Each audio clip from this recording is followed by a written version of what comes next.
चलो world regional geography में हम एक कदम और आगे बढ़ते हैं। देखिए, ज्ञान का वर्धन होते रहना चाहिए। आज एक नए मायने में हम इस कॉन्सेप्ट को फिर से समझने का प्रयास करेंगे। 3 शब्द मैंने आपके सामने लिखे। वर्ल्ड रीजनल ज्योग्राफी, बिल्कुल बुनियादी शब्द समझते हैं।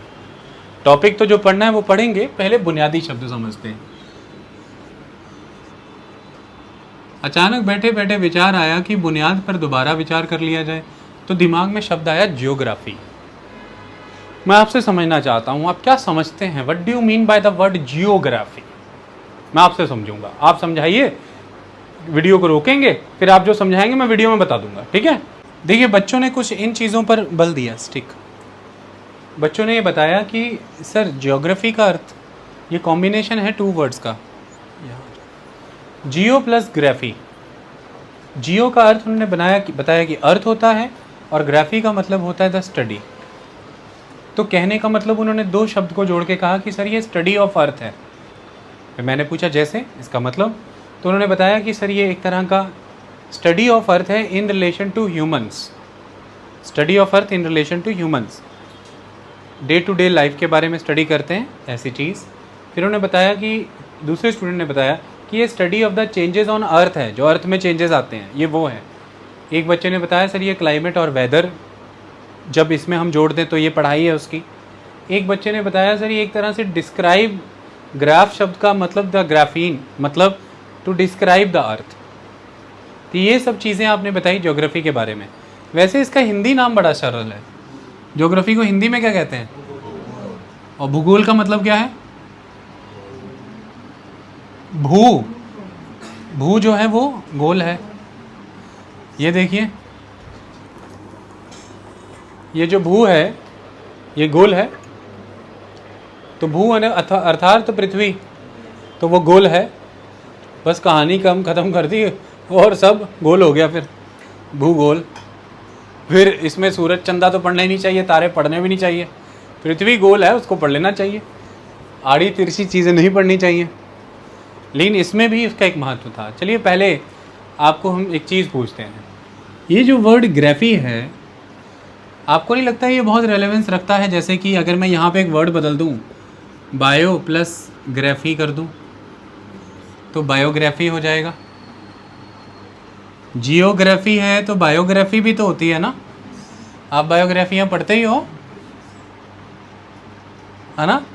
आपने फिल्मोग्राफी भी सुनी होगी, बायोग्राफी भी सुनी है।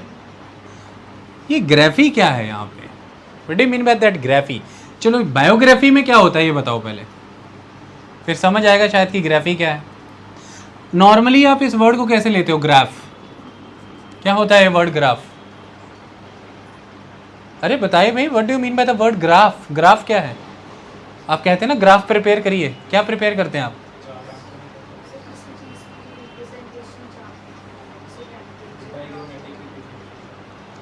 तो बच्चा कहता है कि sir diagrammatic representation of the elements of something, है ना? तो उसे अपन कह देते हैं ग्राफ। पक्का यही ग्राफ है? कभी ऐसा सुना है कि ग्राफ चार्ट बना के लाओ? या कभी ऐसा सुना कि ग्राफ पेपर मेरा ख़राब हो गया? वो ग्राफ पेपर क्या होता था?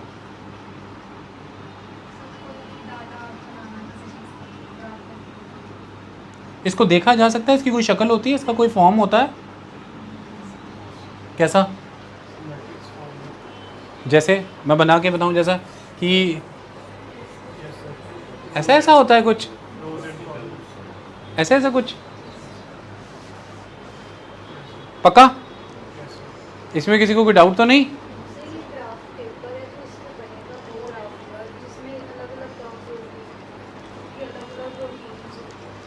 तो एक बच्ची ने कहा कि सर ये जो है ये ग्राफ पेपर है, इस ग्राफ पेपर पे जो बनेगा वो ग्राफ बनेगा। ग्राफ, बहुत अच्छी स्टेटमेंट दी। वो जो ग्राफ बनेगा वो क्या है?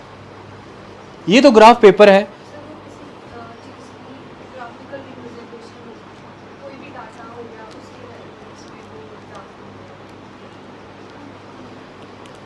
इस ग्राफ पेपर के बिना ग्राफ बन सकता है? क्यों?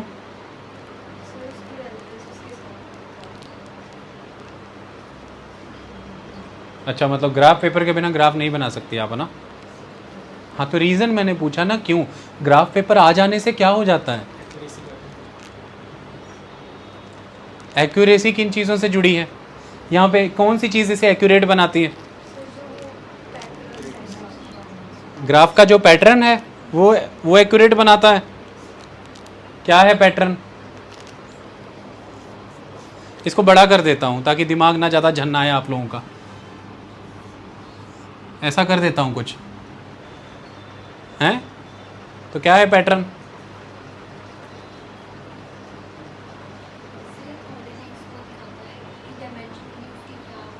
वेरी गुड, अभी आ गई डायमेंशंस की तरफ। तो ये साइड ये कुछ दर्शा रहा है। ये क्या दर्शा रहे हैं? एक्सेस। ये कौन सा एक्सेस है? ये तो इंजीनियरिंग में पढ़ा है, जल्दी जल्दी बोला करो। ये कौन सा है? और एक और होता तो वो होता एक्सेस। तो किसी चीज़ को अपन जब स्टडी कर रहे हैं तो हमने वर्ड पढ़ा एक्सेस, ऐसा वर्ड आया ना? ये वाला एक्सेस है ये भाई, एक्सेस वाला एक्सेस नहीं है। ओके, तो मतलब इस दिशा में एक डायमेंशन डिफाइन की जा रही है और इस दिशा में भी एक डायमेंशन डिफाइन की जा रही है। ठीक है, तो दो डायमेंशंस को रिफ्लेक्ट करते हुए दो एक्सेस यहाँ पर नज़र आ रहे हैं। ओके, तो हम कई बारी वर्ड यूज़ करते हैं 2 डायमेंशनल और कई बारी वर्ड हम यूज़ करते हैं 3 डायमेंशनल। तो ये बेसिकली जो वाई एक्सेस की बात हो रही है और एक्स एक्सेस की, तो ये 2 डायमेंशनल हुआ। जब जेड भी जुड़ जाएगा तो वो 3 डायमेंशनल हो जाएगा। डायमेंशंस का अर्थ यहाँ पर आयाम, अलग अलग डायमेंशंस। तो आप उन डायमेंशन से रिलेटेड डेटा कलेक्ट करते हैं। ठीक है, आप उन डायमेंशंस, जैसे कि स्पीड का फॉर्मूला क्या है? स्पीड का फॉर्मूला क्या है? Distance upon time. तो आप एक तरफ टाइम रख सकते हैं, एक तरफ डिस्टेंस रख सकते हैं। जब आपने डिस्टेंस और टाइम रखा तो वो आपस में आप कोइंसाइड कराएंगे, और जब वो कोइंसाइड होंगे जिन पॉइंट्स पर, वहाँ पर आप लाइन ड्रॉ कर देंगे और फिर उन लाइनों को जोड़ देंगे तो आप एक लाइन ग्राफ बना देंगे या फिर आप बार ग्राफ बना देंगे। तो आपने बनाया लाइन ग्राफ, आपने बनाया बार ग्राफ। इस तरह के अलग अलग ग्राफ आपने प्रिपेयर किए। किन की मदद से? जब आपके पास डायमेंशंस की नॉलेज आई। जब आपके पास डायमेंशंस की नॉलेज आई तो आपने इसी तरह से किसी एक व्यक्ति की अलग अलग डायमेंशंस होती हैं। एक व्यक्ति की क्या होती हैं? भिन्न भिन्न डायमेंशंस। उसकी कौन कौन सी डायमेंशंस आप कवर करते हैं? उसकी पर्सनल लाइफ, उसका पर्सनल डायमेंशन, उसकी public life, the public dimension, उसकी कल्चरल, पॉलिटिकल, इकोनॉमिक डायमेंशन, उसका इनर सेल्फ, द कंसाइंस, वो डायमेंशन, उसका सिविल और पर्सनल बिहेवियर। सो कितने डायमेंशंस आप कवर कर सकते हैं और कितनी रियलिस्टिकली बायोग्राफी उतनी बेहतर होती है। सो तभी भी आप बुक्स पढ़ते हैं हिस्ट्री की, एक तरह से आपको उसमें जब जिन्हीं भी हिस्टोरिकल पर्सन्स, वो चाहे चंद्रगुप्त मौर्य है, चाहे अशोक है, चाहे अकबर है या शाहजहाँ या हर्षवर्धन है, चाहे वो शिवाजी महाराज हैं, चाहे वो गुरु गोविंद सिंह जी हैं, इन सब के अलग अलग डायमेंशंस प्रेजेंट किए जाते हैं। तो आपको बताया जाता है कि वो आर्ट एंड आर्किटेक्चर के फील्ड में भी अच्छे थे, आपको बताया जाता है वो एक एबल एडमिनिस्ट्रेटर थे, आपको बताया जाता है कि उनके सोशल कॉज ये थे, उनकी पॉलिटिकल नॉलेज ये थी, उनकी कल्चरल डायमेंशन ये थी, उनका जस्टिस सिस्टम ऐसा था। So the more dimensions you are covering in a more and more accuracy with realistic data, that ultimately you are justifying the biography of that person। मतलब आपका ग्राफ उतना ही correction में है, एक्यूरेसी में है, आपका ग्राफ उतना ही एक्यूरेट है। तो ग्राफ की एक्यूरेसी किस चीज को दर्शाती है?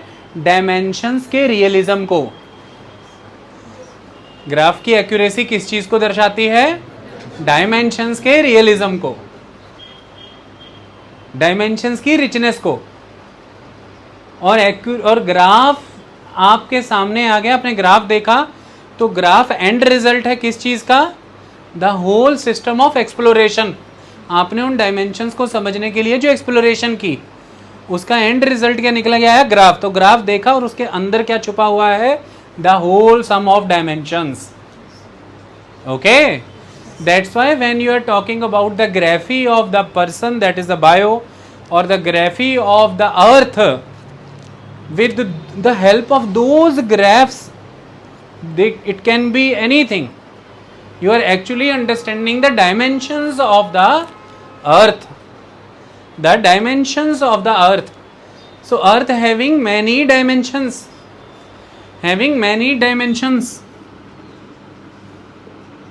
उसकी बहुत सारी डायमेंशंस हैं। एक डायमेंशन उसकी खुद की है, एक डायमेंशन उसकी खुद की है, स्वयं की है। तो इसलिए जब आप जियोग्राफी की बात करते हैं तो ये एक ऐसी साइंस हो जाती है, ये एक ऐसा ज्ञान है, विज्ञान है, जो किन चीज़ों की तरफ डिवोटेड है, ये किन चीज़ों को समझता है? ये बात करता है फीचर्स की, ये बात करता है फीचर्स की, ये बात करता है इनहेबिटेंट्स की। Features of the earth, inhabitants of the earth.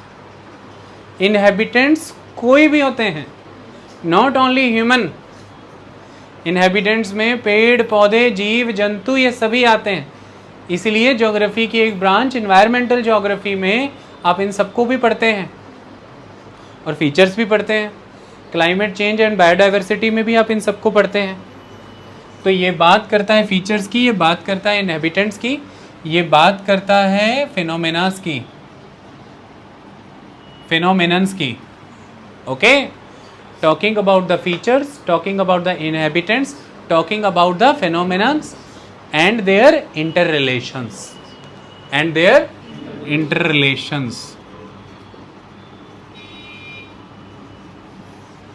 So the more dimensions you will cover, dimension in the form of the features, dimensions in the form of the inhabitants, dimension in the form of the phenomenons, the more dimensions you will cover, the more and more your axis will become enriched, the more and more real graph you will achieve.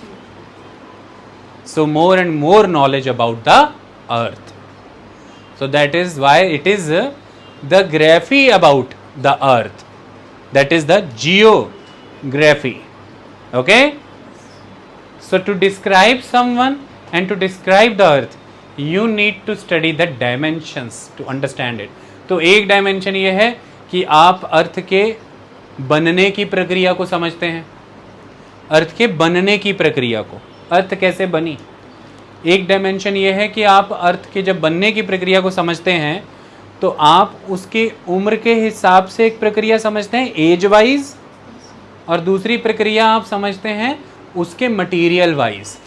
तो आप उसे age wise भी पढ़ते हैं, फिर आप उसके material wise भी पढ़ते हैं। ओके, जैसे आप ये पढ़ते हैं कि एक ह्यूमन कैसे आ रहा है एज वाइज, फिर आप उस ह्यूमन के अंदर के ऑर्गन भी पढ़ते हैं। आई बात समझ में? तो अर्थ के बनने की प्रक्रिया आयु के हिसाब से जियोलॉजिकली जब आप पढ़ रहे हैं तो फिर आप उसके अंदर के भीतर की मटेरियल की भी स्टडी कर रहे हैं। एक तो ये डायमेंशन होता है, तो हम इन सबको पढ़ते हैं। दूसरी तरफ आप इसको पढ़ते हैं कि अब उससे रिलेटेड सारे फिनोमेनास क्या हैं। फिर वहाँ पर कहानी आ जाती है, आप हीट बजट को पढ़ते हैं, हीट को पढ़ते हैं, आप क्लाइमेट को पढ़ते हैं, रेनफॉल को पढ़ते हैं, विंड पैटर्न को पढ़ते हैं, अलग अलग फीचर्स स्टडी करने शुरू कर देते हैं। फिर आप शुरू कर देते हैं कि उसके फीचर कौन कौन से हैं, माउंटेन्स कहाँ हैं, प्लेट्यूज कहाँ हैं, कोस्ट कहाँ है, प्लेन्स कहाँ हैं, आइलैंड्स कहाँ हैं, कितने फीचर्स हैं उसके। और फिर आप स्टडी करते हैं उसके इनहेबिटेंट्स को, जैसे कि आप सबको, और इन सबका आपस में सरोकार क्या है। जब अर्थ के बनने की प्रक्रिया पढ़ी जाएगी तो नेचुरली ही प्रक्रिया आ जाती है कि अर्थ की एग्जिस्टेंस में आने के पहले की चीज़ें, बिग बैंग की थ्योरी आ जाती है, सौर मंडल आ जाता है, ब्रह्मांड आ जाता है, यूनिवर्स आ जाता है, गैलेक्सीज आ जाती हैं, वो सब फिर उसके भीतर अपने आप ही आ जाता है, क्योंकि आप बनने की प्रक्रिया में आते हैं। तो 13.8 बिलियन ईयर्स अगो पहले हुआ बिग बैंग, और फिर 4.5 बिलियन ईयर्स अगो पहले बनी अर्थ। वो नेचुरली आएगा, क्योंकि जब आपकी बात आएगी आपके बाबे दादों की सबकी बात आएगी, तो अर्थ की बात आएगी तो उसके भी पीछे सब बाबे दादे सब आएंगे, और फिर उसमें आ जाता है। तो जब आपकी बात आएगी तो आपके साथ का कुनबा कौन सा है, आपका फैमिलियल सिस्टम या रिलेटिव सिस्टम। तो अर्थ की बात आएगी तो साथ का कुनबा कौन सा है, सूरज है, ग्रह हैं, और भी बहुत सी कई सारे सितारे हैं, एस्टेरॉइड है, मीटरॉइड्स हैं, ये सब कुछ है। तो ये सब जुड़ जाएगा आपस में। आई बात समझ में? तो सारे फिनोमिनास, ऑल कई phenomena, El Nina, La Nina, Coriolis force, upward ascent of the wind, descent of the wind, horizontal movement of the wind. So ऊपर उठना हवा का, नीचे गिरना हवा का, हॉरिजॉन्टली चलना हवा का, बेअंत फिनोमिनास हैं सारे। क्लियर? फिर सारे फीचर्स, फिर सारे इनहेबिटेंट्स, और फिर सारे इंटर रिलेशंस। ओके? तो इसी में जब आप इनहेबिटेंट्स की बात करते हैं, फीचर्स की बात करते हैं, फिनोमिनास की बात करते हैं, तो आप इन्हें पृथ्वी के अलग अलग भाग में जाके पढ़ते हैं, यानी कि अलग अलग रीजन में जाके पढ़ते हैं। अर्थ के कितने सारे अलग अलग रीजन हैं, तो उन रीजन में जाकर के पढ़ रहे हैं। तो आप ज्योग्राफी की रीजनल मैनर में स्टडी कर रहे हैं। अब ज्योग्राफी की किस मैनर में स्टडी कर रहे हैं? रीजनल। जैसे आप यहाँ बैठे हैं तो आप इस समय बस स्टैंड के सराउंडिंग रीजन में, लेकिन अगर आप यहाँ से थोड़ी आगे चले जाएं तो कई सारे गांव के इलाके आ जाएंगे, आप रूरल रीजन में चले जाएंगे। तो इसी तरह से पूरा ये ग्लोब जो है, इसको देखा जाए तो मैनी रीजन्स आर देयर, अलग अलग रीजन्स हैं। इन रीजन के सेंस में आप जब ज्योग्राफी पढ़ रहे हो तो हर रीजन में क्या पढ़ोगे? हर रीजन में क्या पढ़ोगे? फीचर्स पढ़ोगे, इनहेबिटेंट्स पढ़ोगे, फिनोमिनास पढ़ोगे, आपस में इंटर रिलेशन पढ़ोगे। In every region you will study this, that is all. तो that is the name is. And region कौन से पढ़ रहे हैं भाई? भाई रीजन पढ़ने हैं, यहाँ पर ध्यान देना है। रीजन हमने पढ़ने हैं भाई अपनी दुनिया से जुड़े। तो हमारा एक वर्ल्ड है, विश्व है हमारा, है कि नहीं?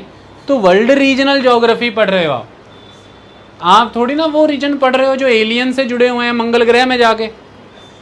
आप थोड़ी ना वो रीजन पढ़ रहे हो जो चंद्रमा पे है। आप अपने विश्व की बात कर रहे हो। You are talking about your world. So उस वर्ल्ड के सभी रीजन्स के कॉन्टेक्स्ट में ज्योग्राफी पढ़नी है। तो that is the world regional geography. और अब दिमाग लड़ा लो कि पढ़ना क्या होता है। बस ये phenomenas, inhabitants, features and their inter relation, that's it.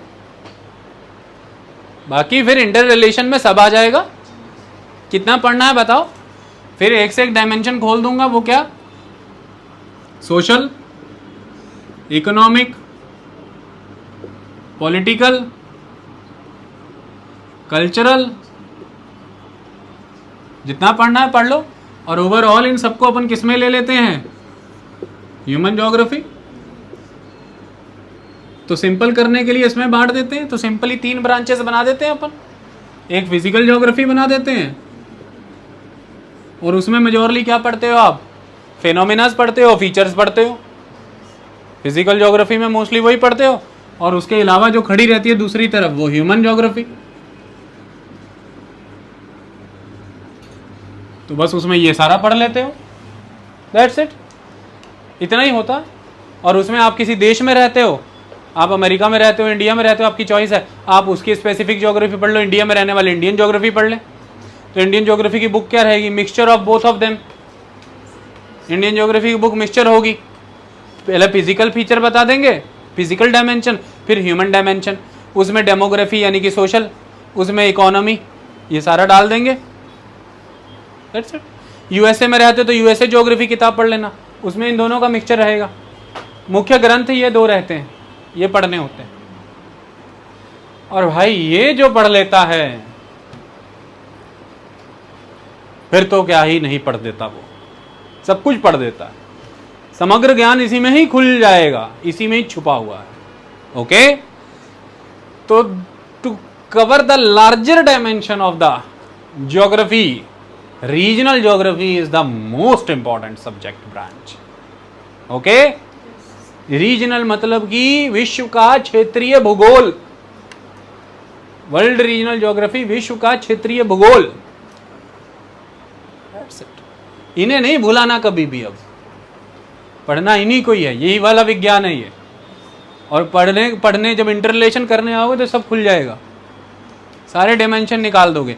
और जिसको ये डायमेंशन जितने अच्छे से हैं उस आदमी के ग्राफ उतने ही स्ट्रांग है। किसको लेके? ज्योग्राफी, जियो को लेके। जैसे आप कहते हो ना कि इस इतिहासकार को शाहजहां के तकरीबन तमाम जीवन के सारे भेद पता थे, तो आप क्या कहते हैं कि उसकी बायो के लेके इसके पास ग्राफी बड़ी तगड़ी है, तो ये अगर उसकी बायोग्राफी दे रहा है तो ये बड़ी तगड़ी होगी। तो ऐसे ही अगर आप इन सभी आयामों को समझ जाते हैं तो जियो को लेकर के आपकी फिर ग्राफी बड़ी स्ट्रांग है भाई, तो फिर आपकी ज्योग्राफी बड़ी स्ट्रांग है। That's it. तो किसी की ज्योग्राफी भी वीक नहीं होती, किसी की स्ट्रांग नहीं होती, बात सिर्फ इतनी है कि किसकी ग्राफी कितनी अच्छी है जियो के मामले में। और उसके लिए तो बात यही है कि दिल लगी करनी होगी। कई बार नुसरत फतेह अली खान तुम्हें कह चुके हैं कि तुम्हें दिल लगी भूल जानी पड़ेगी, मोहब्बत की राहों में आकर तो देखो। मतलब वो तुमको चुनौती दे रहे हैं। ये चुनौती है, ये पंचायत वेब सीरीज वाली चुनौती नहीं, वो होती है तंबाकू की डिबिया। समझ में आई?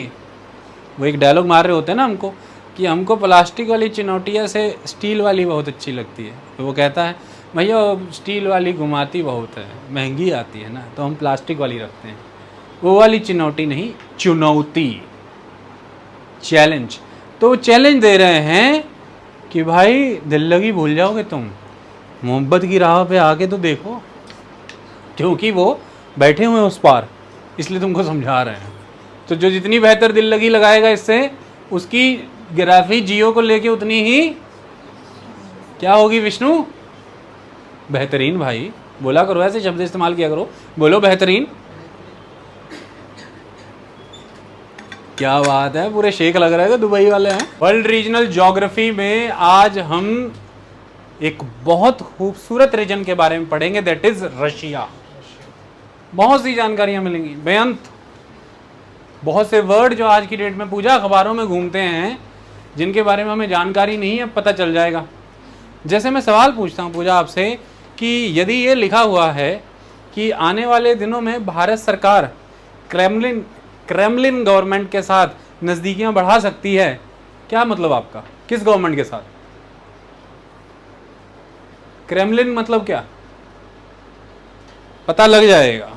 ओके, तो अखबार पढ़ें, किसी के साथ हो रही डिबेट डिस्कशंस को सुने या किसी पैनलिस्ट को सुने, सारे शब्द सारे कॉन्सेप्ट क्लियर होने लग जाएंगे। इस टॉपिक के बाद हम आज पढ़ेंगे रशिया। पहली बात कि रशिया एक ऐसा मुल्क है जो 2 कॉन्टिनेंट्स में शेयर होता है। उसका एक हिस्सा, अगर ऐसा सा रशिया है कुछ मीना, तो उसका एक हिस्सा, पश्चिमी हिस्सा यूरोप के अंडर कवर होता है। यार मार्कर दूसरा देना। और उसका पूर्वी हिस्सा, ईस्टर्न हिस्सा एशिया के अंडर कवर होता है। तो ये पूरा का पूरा अगर रशिया है तो वेस्टर्न रीजन कवर होता है यूरोप में, ईस्टर्न सारा ये रीजन कवर होता है एशिया में। डन। तो रशिया एक ऐसी कंट्री है जो यूरेशियन है, Europe plus Asia, Eurasia. Done. दूसरी चीज़, रशिया फिजिकली वर्ल्ड की लार्जेस्ट कंट्री है Mohit. So it is the largest country. United States of America से ऑलमोस्ट डबल, यूएसए से डबल है रशिया।